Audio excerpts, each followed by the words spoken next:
días, que el Señor les bendiga. ¿Cómo están? Qué bueno. Siempre le damos la gracia a Dios que nos da la oportunidad de poder compartir su palabra. Yo sé que eso puede sonar repetitivo, pero que sigue siendo verdad. Entonces, la palabra de Dios es buena. ¿A usted no llega buena? El día en que yo le diga que no es buena, cuando yo me apeo, ustedes me amarran y me asientan por ahí atrás. Vamos a orar. Oremos. Amante Padre que moras en los cielos, venimos delante de tu presencia para darte gracias. Gracias, Padre, porque tú nos das la oportunidad de poder estar congregados en esta mañana, lo cual siempre es una bendición. Mira cuán bueno y cuán delicioso es habitar los hermanos juntos en armonía. Padre, ahora en este tiempo de la predicación de tu palabra, te queremos pedir que tú nos hables, te pedimos que tú me uses como un medio. Yo reconozco que no tengo nada que decir por mí mismo, porque palabras humanas no tienen peso espiritual, pero tú sí. Te pedimos que tú nos hables, que tu palabra sea predicada en esta mañana y que tú nos ayudes a poder escuchar tu voz y a ser obediente a ella. Que tu palabra trabaje en nuestra mente, en nuestros corazones y nos ayude cada día a ser más como Cristo. Sobre todo que siempre se haga tu santa voluntad. Todo esto te lo pedimos y te damos la gracia en el nombre de Cristo Jesús. Amén. Una pregunta, ¿se escucha bien ahí? Bien. Entonces, vamos a comenzar. Hay un tema que hemos estado tratando. ¿En qué libro estamos leyendo? Bueno, yo estoy leyendo cuando me toca las últimas veces. ¿Qué libro es? Apocalipsis. Romanos no. ¿Dónde está Iliana? También. Gálatas, capítulo 5, fruto del Espíritu. Gálatas, capítulo 5. Vámonos para allá.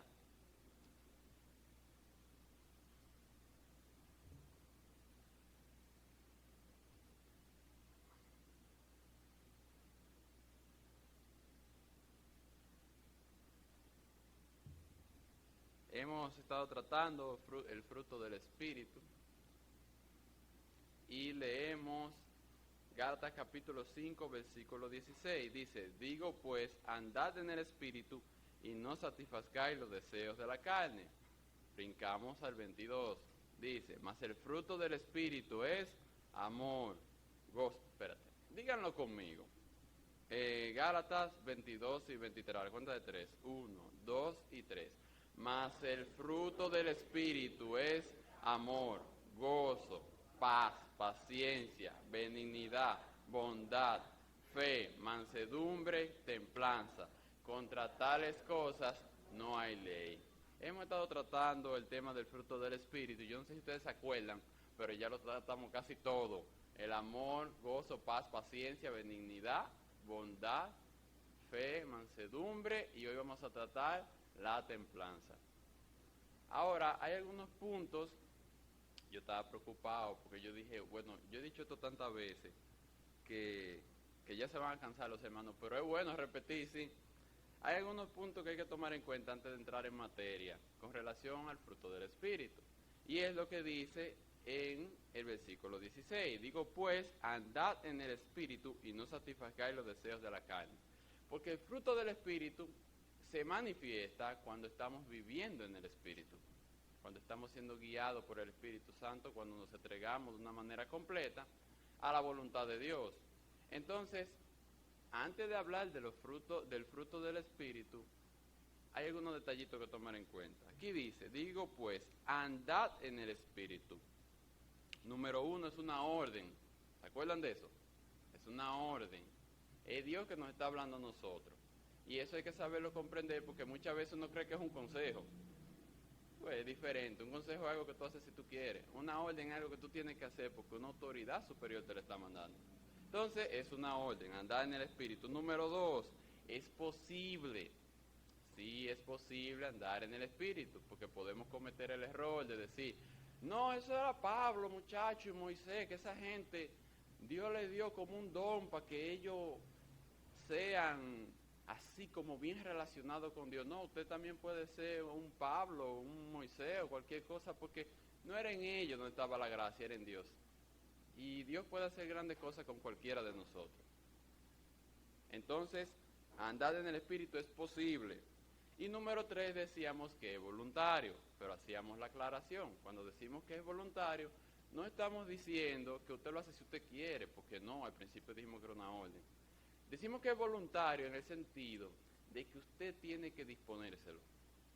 Es como conocer la palabra de Dios. Dios te da su palabra, está ahí, palabra de Dios, pero tú tienes que leerla. Por más que tú ores, usted ore y diga, Dios mío, por favor, lléname de tu palabra, yo quiero conocerte mejor. Y me senté y cerré esto y me quedé ahí, no voy a aprender. Entonces, es voluntario. Usted tiene que querer andar en el Espíritu. Eso era uno de los detalles antes de entrar en la templanza. Otro detalle muy importante es recordar que en la Biblia una palabra puede tener un significado diferente al que tiene comúnmente. Hemos hablado de eso, decíamos que el amor en el mundo es cualquier cosa, usted puede amar lo que usted quiera, mientras que en Dios el amor es sufrido, es benigno, no tiene envidia, no es jactancioso, no se envanece. Hablamos del gozo. El gozo del mundo es un gozo que puede ser momentáneo, pero se va a acabar, mientras que en la Biblia el gozo es permanente porque viene de Dios. Hablábamos de la paz del mundo tiene que ver con que el mundo esté tranquilo, así más o menos como estamos ahora, no hay bulla. Entonces, relativamente podemos decir que hay paz, pero la paz que da el Espíritu Santo es interna. Es la tranquilidad por la confianza que nosotros tenemos en el Dios en quien hemos creído. Entonces se diferencian. Esto sucede también con la templanza. Dice, una definición que encontré decía, templanza, cualidad humana, oiga bien, cualidad humana decía esa definición. Cualidad humana que induce a usar o hacer las cosas con moderación. Según el mundo, es una definición más o menos bien de lo que viene siendo templanza, pero nosotros somos cristianos. Entonces, la templanza de la que hablamos hoy es diferente.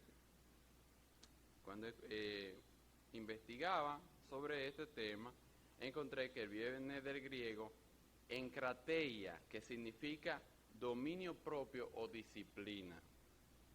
Dominio propio o disciplina. Y la idea es más o menos la siguiente. El dominio propio es la capacidad que tiene el cristiano para vencer sus deseos con el poder de Dios y vivir una vida de santidad en obediencia a la palabra de Dios. Algo que me llamó la atención es que cuando estaba investigando este tema menciona muchas cosas extremas que son contrarias a la templanza, como la inmoralidad, la impureza, el libertinaje y la embriaguez. Y cuando estaba leyendo eso, me llegó a la cabeza algunos versículos que hablan acerca de esto.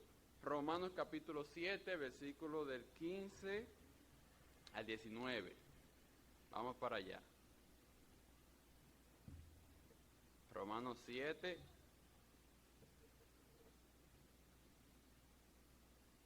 versículo del 15 al 19. Es una porción que a mí me encanta, porque es una porción descriptiva. O sea, no está hablando de una historia o de un evento, sino explicando un principio. Mira, dice, Romanos 7, del 15 al 19, porque lo que hago no lo entiendo, pues no hago lo que quiero, sino lo que aborrezco, eso hago. Y si lo que no quiero esto hago, apruebo que la ley es buena. De manera que ya no soy yo quien hace aquello, sino el pecado que mora en mí. Y yo sé que en mí, esto es, en mi carne, no mora el bien. Porque el querer el bien está en mí, pero no el hacerlo. Porque no hago el bien que quiero, sino el mal que no quiero, eso hago. Eso parecería un trabalengua. Pues, cuando yo lo leí la primera vez, yo dije, mira, la Biblia tiene cosas interesantes aquí. Pero la idea aquí es la siguiente. En nosotros existen dos naturalezas, como cristianos. Está la carne, que nos impulsa a hacer lo malo, y está el Espíritu Santo, que nos impulsa a hacer lo bueno, obedeciendo la palabra de Dios. Y Pablo se encuentra con este problema, que él en su mente dice, oye, pero déjame vivir una vida de santidad. Vamos a ayudar allí. pero te da cuaja, te da pereza. Comienza uno como pero yo quiero ir allí, pero hoy es domingo. Como que parece que va a llover. No, vamos a dejar eso para después. Y el ser humano tiene ese conflicto internamente. A nosotros nos cuesta hacer el bien, porque hay pecado en nosotros. Y la Biblia abunda de esto en Santiago capítulo 1, versículo del 13 al 15. Santiago capítulo 1, versículo del 13 al 15.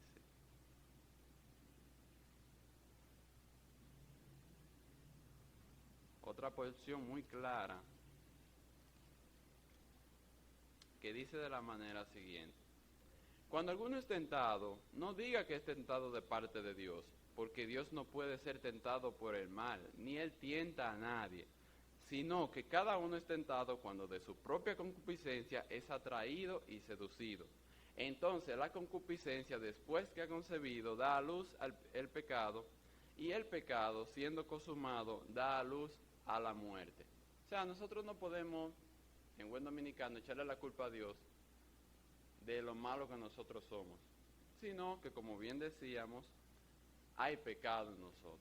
Más sin embargo, hay una porción que se encuentra en 2 Timoteo 1:7 que nos enseña una gran verdad.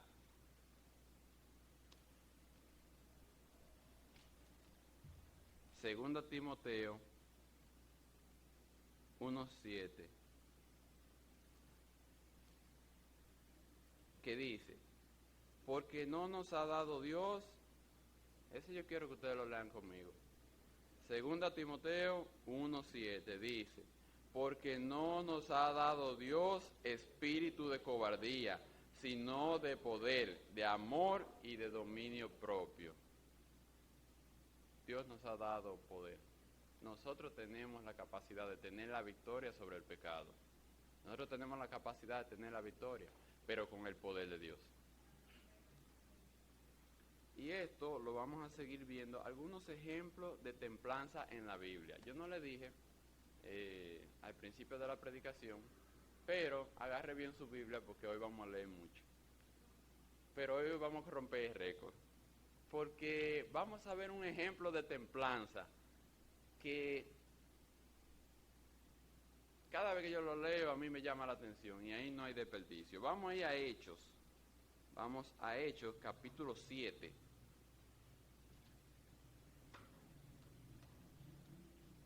Hechos capítulo 7. Ahí vamos a ver un discurso maravilloso. Bueno, para que entremos en contexto, vamos a leer Hechos capítulo 6, versículo 8. Dice: y Esteban, lleno de gracia y de poder, hacía grandes prodigios y señales entre el pueblo. Entonces se levantaron uno de la sinagoga llamado de los libertos, y de los de Cirene, de Alejandría, de Cilicia y de Asia, disputando con Esteban. Pero no podían resistir a la sabiduría y al espíritu con que hablaba.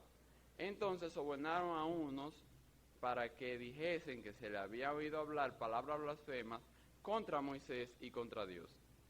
Y soliviantaron al pueblo y a los ancianos y a los escribas, y arremetiendo le arrebataron y le trajeron al concilio, y pusieron testigos falsos que decían: este hombre no cesa de hablar palabras blasfemas contra este lugar santo y contra la ley. Pues le hemos oído decir que ese Jesús de Nazaret destruirá este lugar y cambiará las costumbres que nos dio Moisés. Entonces todos los que estaban sentados en el concilio, al fijar los ojos en él, vieron su rostro como el rostro de un ángel. Ahí está Esteban, está siendo acusado acerca de algo que no hizo. Y después de hecha la acusación, todo el mundo mira a Esteban. Y él comienza a hablar. Entonces, miren lo que él dice. Capítulo 7. El sumo sacerdote dijo entonces: ¿es esto así? Y él dijo, Esteban, dijo: varones, hermanos y padres, oíd. El Dios de la gloria apareció a nuestros padres, Abraham, estando en Mesopotamia, antes que morase en Harán. Y le dijo, sal de tu tierra y de tu parentela, y ven a la tierra que yo te mostraré. Entonces salió de la tierra de los caldeos y habitó en Harán. Y de allí, muerto su padre, Dios le trasladó a esta tierra, en la cual vosotros habitáis ahora. Y no le dio herencia en ella, ni aun para sentar un pie, pero le prometió que se la daría en posesión y a su descendencia después de él, cuando él aún no tenía hijo. Y le dijo Dios así, que su descendencia sería extranjera en tierra ajena, y que los reducirían a servidumbre y los maltratarían por 400 años. Mas yo juzgaré, dijo Dios, a la nación de la cual serán siervos, y después de esto saldrán y me servirán en este lugar. Y le dio el pacto de la circuncisión. Y así Abraham engendró a Isaac y le circuncidó al 8º día. E Isaac a Jacob y Jacob a los 12 patriarcas. Los patriarcas, movidos por envidia, vendieron a José para Egipto, pero Dios estaba con él y le libró de todas sus tribulaciones y le dio gracia y sabiduría delante de Faraón, rey de Egipto, el cual lo puso por gobernador sobre Egipto y sobre todo su casa. Vino entonces hambre en toda la tierra de Egipto y de Canaán, y grande tribulación, y nuestros padres no hallaban alimentos. Cuando oyó Jacob que había trigo en Egipto, envió a nuestros padres la primera vez, y en la segunda José se dio a conocer a sus hermanos, y fue manifiesto a Faraón el linaje de José. Y enviado José, hizo venir a su padre Jacob y a toda su parentela, en número de 75 personas. Así descendió Jacob a Egipto, donde murió él, y también nuestros padres, los cuales fueron trasladados a Siquem, y puesto en el sepulcro que a precio de dinero compró Abraham de los hijos de Amor en Siquem. Pero cuando se acercaba el tiempo de la promesa que Dios había jurado a Abraham, el pueblo creció y se multiplicó en Egipto, hasta que se levantó en Egipto otro rey que no conoció a José. Este rey, usando de astucia con nuestro pueblo, maltrató a nuestros padres a fin de que expusiesen a la muerte a sus niños para que no se propagasen. En aquel mismo tiempo nació Moisés, y fue agradable a Dios, y fue criado 3 meses en casa de su padre. Pero siendo expuesto a la muerte, la hija de Faraón le recogió y le crió como a hijo suyo. Y fue enseñado Moisés en toda la sabiduría de los egipcios, y era poderoso en sus palabras y obras. Cuando hubo cumplido la edad de 40 años, le vino al corazón el visitar a sus hermanos, los hijos de Israel. Y al ver uno que era maltratado, lo defendió, e hiriendo al egipcio vengó al oprimido. Pero él pensaba que sus hermanos comprenderían que Dios les daría libertad por mano suya, mas ellos no lo habían entendido así. Y al día siguiente se presentó a uno de ellos que reñían, y los ponía en paz, diciendo: varones, hermanos sois, ¿por qué os maltratáis el unos al otro? Entonces el que maltrataba a su prójimo le rechazó, diciendo: ¿quién te ha puesto por gobernante y juez sobre nosotros? ¿Quieres tú matarme como mataste ayer al egipcio? Al oír esta palabra, Moisés huyó y vivió como extranjero en tierra de Madián, donde engendró 2 hijos.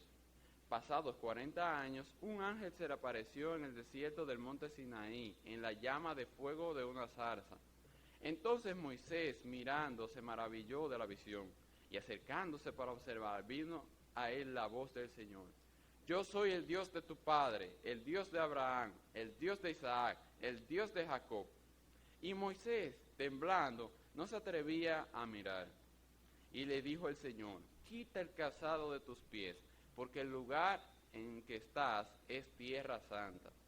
Ciertamente he visto la aflicción de mi pueblo que está en Egipto, y he oído su gemido, y he descendido para librarlos.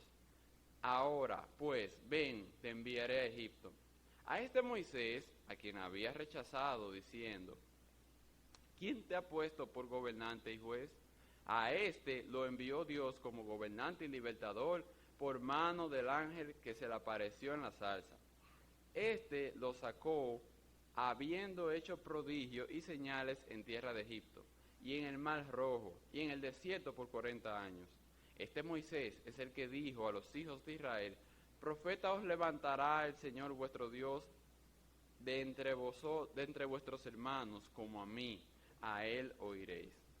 Este es aquel Moisés que estuvo en la congregación en el desierto con el ángel que le hablaba en el monte Sinaí, y con nuestros padres, y que recibió palabra de vida que darnos, el cual nuestros padres no quisieron obedecer, sino que le desecharon, y en sus corazones se volvieron a Egipto, cuando dijeron a Aarón: haznos dioses que vayan delante de nosotros, porque a este Moisés que nos sacó de la tierra de Egipto no sabemos qué le haya acontecido.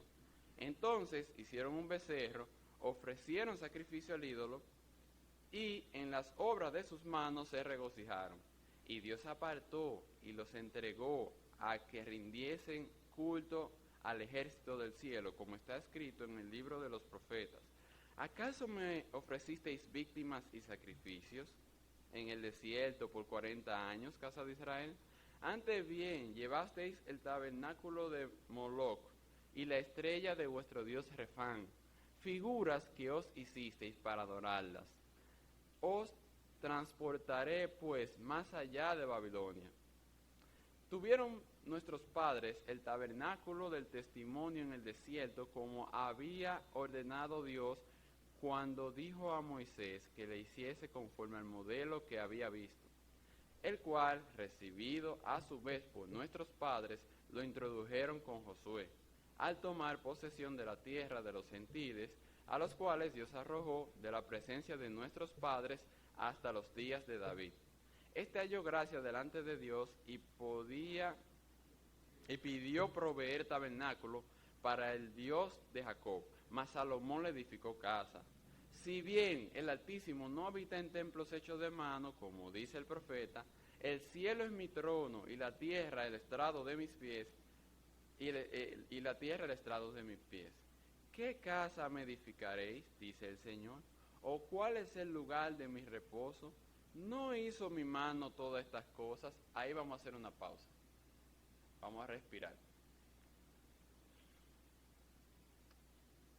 Como esta porción es un poco larga, hay que refrescar. Estamos tratando el tema de la templanza. Aquí tenemos la defensa de Esteban, quien estaba siendo enjuiciado por algo que él no hizo, pero él estaba haciendo...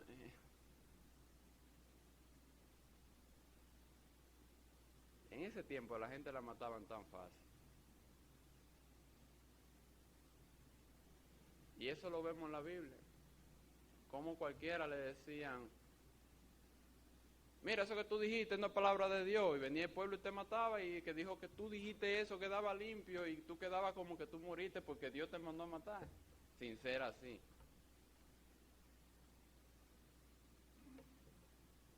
Hasta aquí la cosa va más o menos bien. Porque Esteban lo que está haciendo es un recuento histórico. Desde allá, desde Abraham hasta Salomón. Como Abraham, Isaac, Jacob, los 12 hijos de Jacob, los patriarcas, José en Egipto, son porciones que nosotros conocemos. Y como por mano de Moisés Dios sacó al pueblo, andaron en el desierto, y todos estos eventos que son muy destacados de la historia del pueblo de Israel. Hasta aquí las cosas van relativamente bien, porque por lo menos está hablando de historia. Ahora fíjense lo que dice del 51 al 56.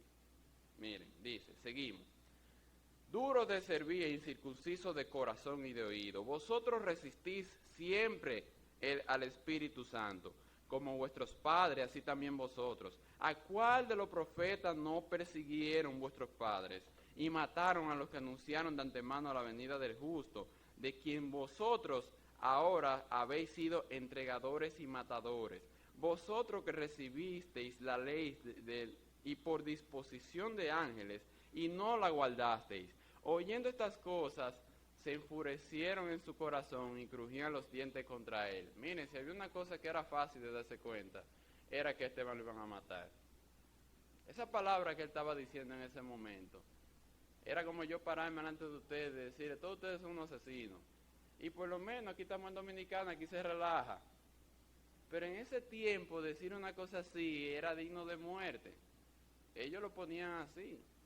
Te agarraban, te apedreaban y te mataban. Y Esteban se paraba delante de quienes nos estaba acusando y le está diciendo, ustedes mataron al dador de la vida. Ustedes nunca le han hecho caso a Dios. Nunca le ha interesado. Y ha sido común eso en este pueblo. Versículo 55.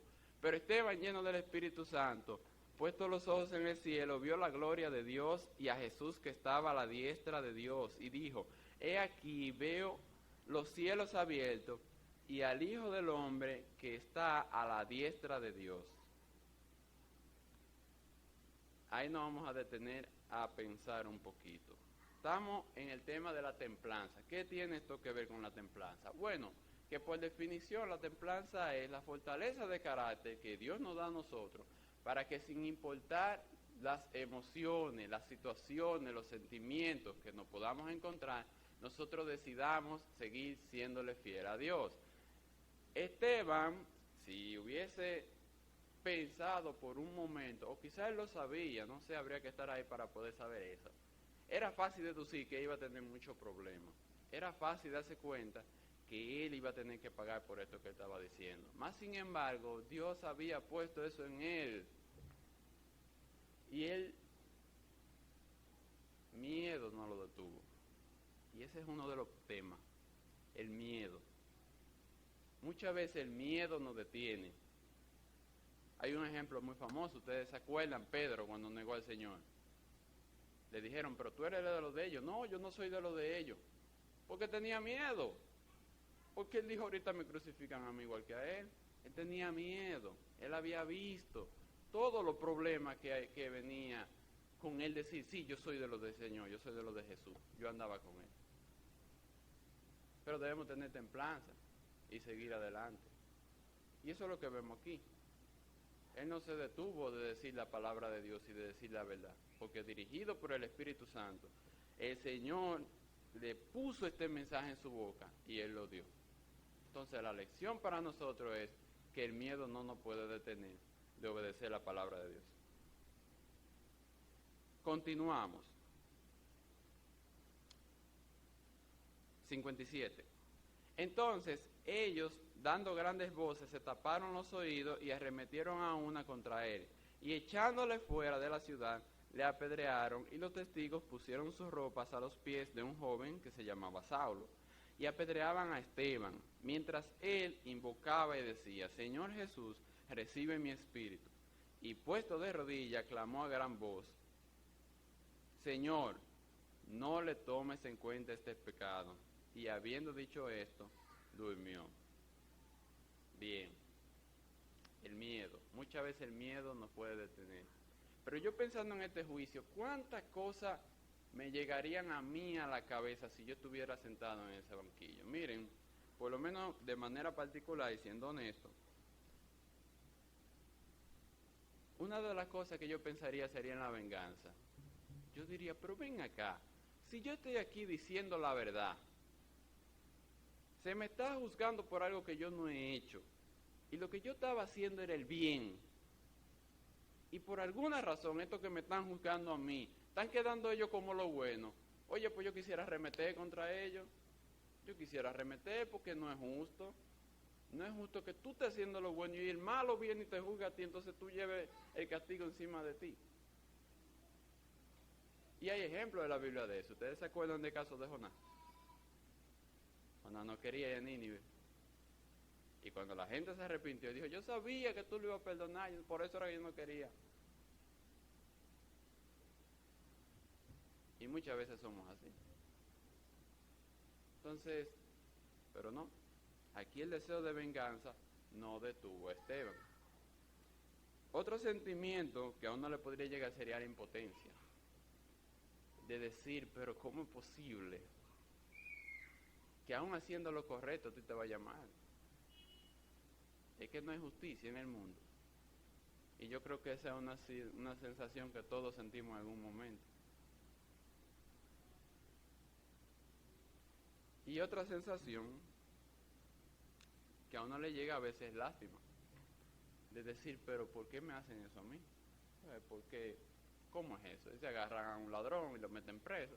Bueno, pues robó y que lo metan preso. Pero a un hombre bueno le pasa lo malo. Y la idea en esta mañana es saber que por encima de lo que podamos sentir, debemos serle fiel al Señor. Debemos serle fiel al Señor. Y en esta porción, ¿qué vemos de Esteban? Al final, lo que él dice, versículo 60, y puesto de rodillas, clamó a gran voz, Señor, no le tomes en cuenta este pecado. Oye lo que Esteban está pensando. Un hombre que lo están apedreando y está pensando en lo que lo están apedreando a él y diciendo, Señor, no le tome en cuenta este pecado, intercediendo delante de Dios, diciendo, ese que me está matando, Dios, ese perdónaselo. Para mí es una gran lección. Y eso es la templanza, que sin importar que sigamos siendo fieles al Señor. Y me llamó mucho la atención que este asunto tiene mucho que ver a veces con los sentimientos. Por eso se mencionan cosas que son contrarias a la templanza, como la inmoralidad, la impureza, el libertinaje y la embriaguez. Por eso me puse a pensar cuáles eran quizás esos sentimientos, bueno, el Señor, mejor dicho, me puso a pensar cuáles eran esos sentimientos que muchas veces son tan fuertes que nos dominan. Y ya mencionamos el miedo, ¿verdad? Mencionamos la venganza, el deseo de venganza, la impotencia, la lástima. Todo esto se puede vencer con el poder de Dios. Vamos a ver otro ejemplo de templanza que se encuentra en Génesis capítulo 39. Génesis capítulo 39, versículos del 1 al 7.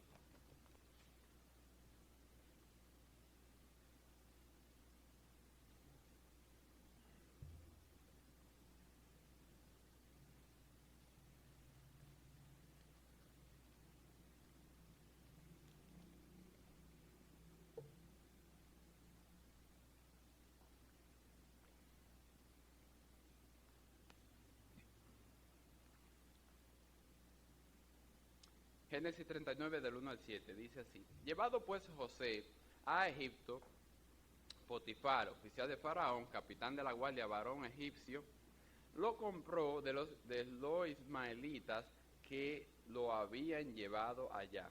Mas Jehová estaba con José, y fue varón próspero, y estaba en la casa de su amo el egipcio. Y vio su amo que Jehová estaba con él, y que todo lo que hacía Jehová lo hacía prosperar en su mano.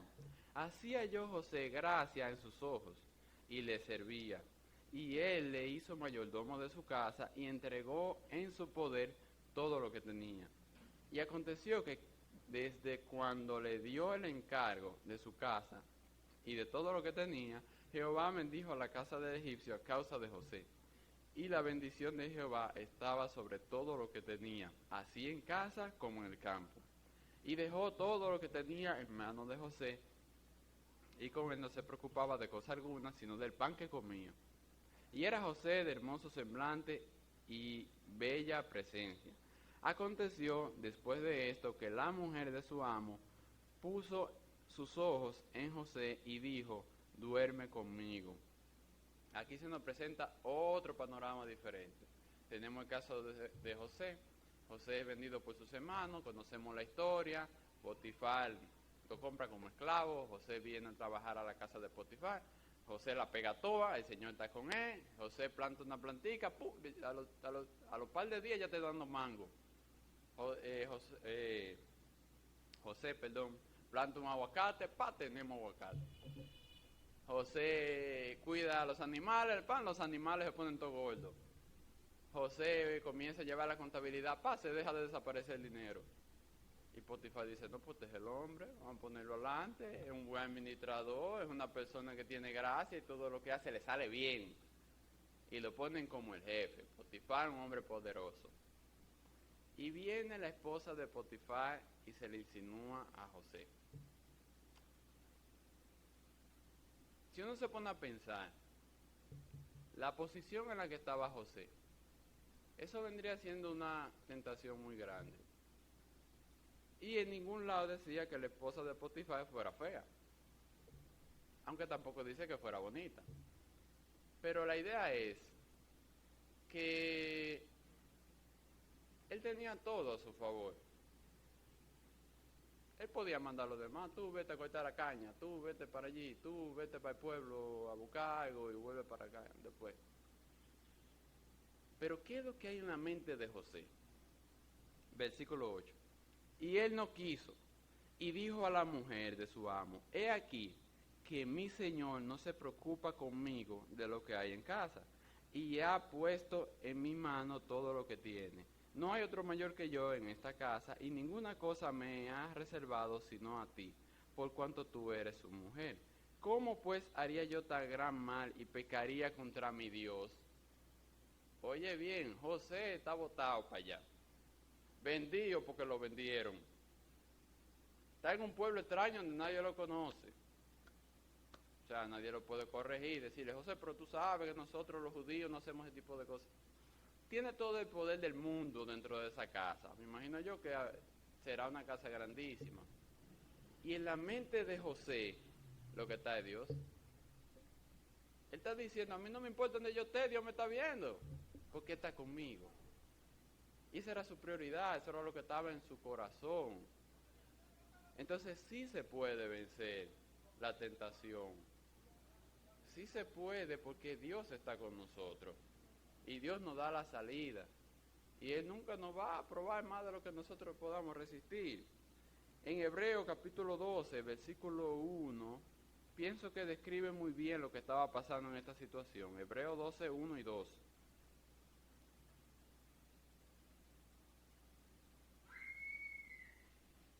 Hebreos 12, 1 y 2.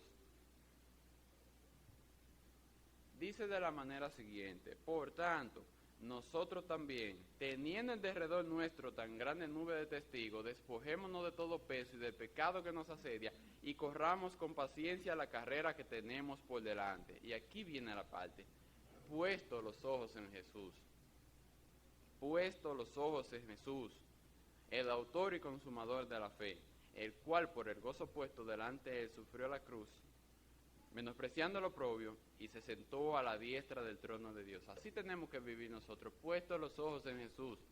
Que cuando vivamos, cuando estemos en la calle, en cualquier circunstancia, no estemos pensando, yo me estoy enfrentando a algo. No, puestos los ojos en Jesús, porque el Señor nos ha dado vida eterna.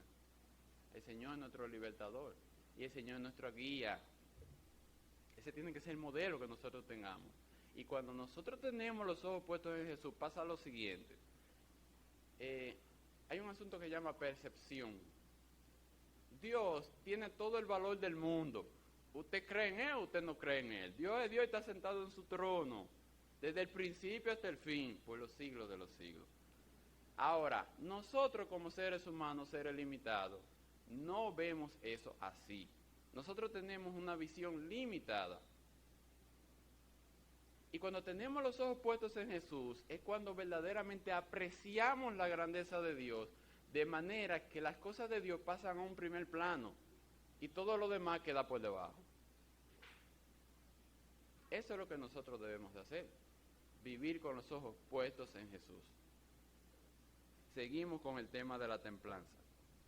Mateo capítulo 4, versículos del 1 al 11. El caso de Esteban, miedo, venganza, pudo haber estado en contra de sus enemigos, pero mantuvo un carácter firme, un carácter fiel a Dios. El de José fue tentado, pero se mantuvo fiel a Dios, independientemente de eso. Ahora vamos a ver al mejor de todo, al maestro. Mateo capítulo 4.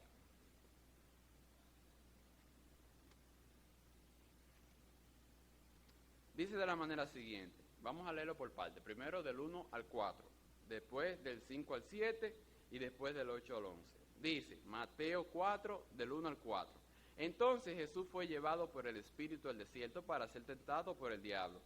Y después de haber ayunado 40 días y 40 noches, tuvo hambre.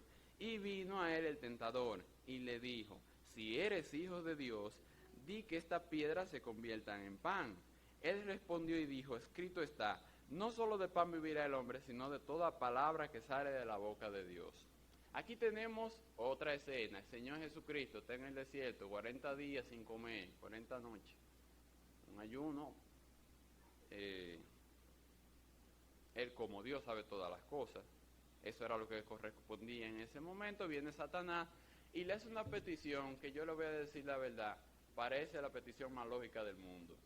Él le dice, si tú tienes hambre y hay una piedra, convierte esa piedra en pan y cómetela. Es sencillo. Ahora pudiéramos decir el hambre, pero el hambre, eso es pecado, tener hambre. Vamos a ver, ¿qué ustedes creen? ¿Ustedes creen que es pecado tener hambre? Hay gente como dudosa, cuidado, están pensando. A mí me da un hambre que es pecado. No, es una necesidad básica del cuerpo. Eso no es nada malo. Mas sin embargo, aquí había un caso, y era que estábamos hablando del Señor. El Señor estaba ayunando. ¿Por qué? Honestamente yo no sé. Yo no sé cuál era la razón. Yo sí sé que si él lo estaba haciendo, eso era lo que iba. Entonces viene Satanás, le voy a dar un consejo. Cuando Satanás le diga que vaya para ese lado, no vaya para allá, porque no hay nada bueno. Entonces, eso siempre es un problema. Sí. Y viene y le dice al Señor, convierte esa piedra en pan. Y fíjense lo que el Señor le responde, porque la respuesta que el Señor le da, hay que analizarla. Él dice, no solo de pan vivir el hombre. O sea, no le dijo, no muchachos, aquí no comemos pan. No, él le dice, no solo de pan vivirá el hombre, sino de toda palabra que sale de la boca de Dios. ¿Qué es lo que él está diciendo? Está diciendo, sí, verdaderamente el pan es una necesidad, pero la obediencia a la palabra de Dios va primero. Entonces en nuestra vida muchas veces nuestras necesidades pueden llevarnos a nosotros querer descarriarnos, a nosotros querer hacer algo que no conviene. Y aquí nos están plantando un principio. Ni siquiera las necesidades se convierten en una excusa para desobedecer a Dios. Por encima, volvemos de nuevo, templanza, por encima de esa emoción que tú puedas sentir, hay que ser fiel a Dios. Continuamos. Versículo del 5 al 7, un poco más abajo. Entonces el diablo le llevó a la santa ciudad y le puso sobre el pináculo del templo. Y le dijo, si eres hijo de Dios, échate abajo, porque escrito está, a sus ángeles mandará cerca de ti y en sus manos te sostendrá para que no tropiece con tu pie en piedra. Jesús le dijo, escrito está también, no tentarás al Señor tu Dios. Aquí se presenta una situación de nuevo diferente. Son situaciones diferentes para ver momentos en los cuales uno puede ser probado. Saltamos de una cosa lógica, tú tienes hambre, convierte la piedra en pan y cómetela, a una locura. Tírate del techo. Tírate del techo. Porque Dios dijo que te iba a cuidar, entonces tírate del techo. Porque no te va a pasar nada. A ti no te van a tener que poner un yeso. Olvídate que algo va a pasar y tú vas a caer bien. Y viéndolo así, uno diría, oye, pero sinceramente como que esto está como medio loco, ¿sí? Pero si uno lo traduce a cosas de uno, ustedes saben lo que hay ahí. Aquí lo que hay es un capricho. Aquí lo que hay es orgullo. Yo voy a hacer lo que yo quiera. ¿Tú ves? Hazlo así, que Dios te tiene que cuidar. Tírate, jondéate. Porque ¿a quién se le ocurre tirarse de un techo? Pero eso no pasa a nosotros muchas veces. No nos queremos tirar en un techo, pero queremos hacer lo que queramos, cosas sin sentido. A veces yo me pongo a ver, qué sé yo, en la televisión, hay gente que se amarran de con una goma de un pie y se tiran de un puente a ver si rebotan. Hay veces que no queremos hacer un tatuaje, que nos ponemos a fumar, vape, o lo que sea, qué sé yo. Yo estaba hablando con mi esposa y le decía, mira, una de las cosas que a mí más me sorprende es cuando yo veo que tú ves en una noticia, un turista se lo comió un león. Tú tienes que decir, ese segurito fue al lado del león, y que yo quiero sentir la sensación de la adrenalina al lado, para la experiencia, porque esto nada más se puede vivir una sola vez. Y a veces hacemos locura así. Pero cuando usted sienta la gana de hacer una locura así, acuérdese de esto, no tentarás al Señor tu Dios. No se ponga a estarle pasando la mano al león, que se lo come, y lo enterramos, y seguimos, porque imagínate. No tentarás al Señor tu Dios. No tentarás al Señor tu Dios. Entonces, cuando se te ocurra una idea que no sea muy buena, o cuando tú quieras hacerle el deseo de tu corazón, verifica con la palabra, y si no conviene, no lo haga. Seguimos. Versículo del 8 al 11. Versículo del 8 al 11, ya casi estamos terminando. Otra vez le llevó el diablo a un monte muy alto y le mostró todos los reinos del mundo y la gloria de ellos, y le dijo, todo esto te daré si postrado me adorares, si postrado me adorares. Entonces Jesús le dijo, vete Satanás, porque escrito estás, al Señor tu Dios adorarás y a Él solo servirás. Aquí tenemos otro cuadro diferente. Satanás le está ofreciendo darle al Señor todo eso. Y eso lo que me trae a mí, cuando uno lo extrapola a uno, lo que me trae a la mente es la ambición y la fama. Y hay que saber que en realidad ser famoso no es malo, eso no es pecado. La pregunta es, ¿para qué tú quieres ser famoso? ¿Para qué hacemos lo que hacemos? ¿Para qué que tú quieres que te conozcan? Que te den un premio, que pongan tu foto ahí, mira, ese fulano de tal, el fundador de esto, Andrés Carlos Herrera, sí, el superpredicador. Cuando él se fue el Espíritu con él. Está bien que sí, sigan creyendo. 1 Corintios capítulo 10, versículo 31, da la respuesta a esto.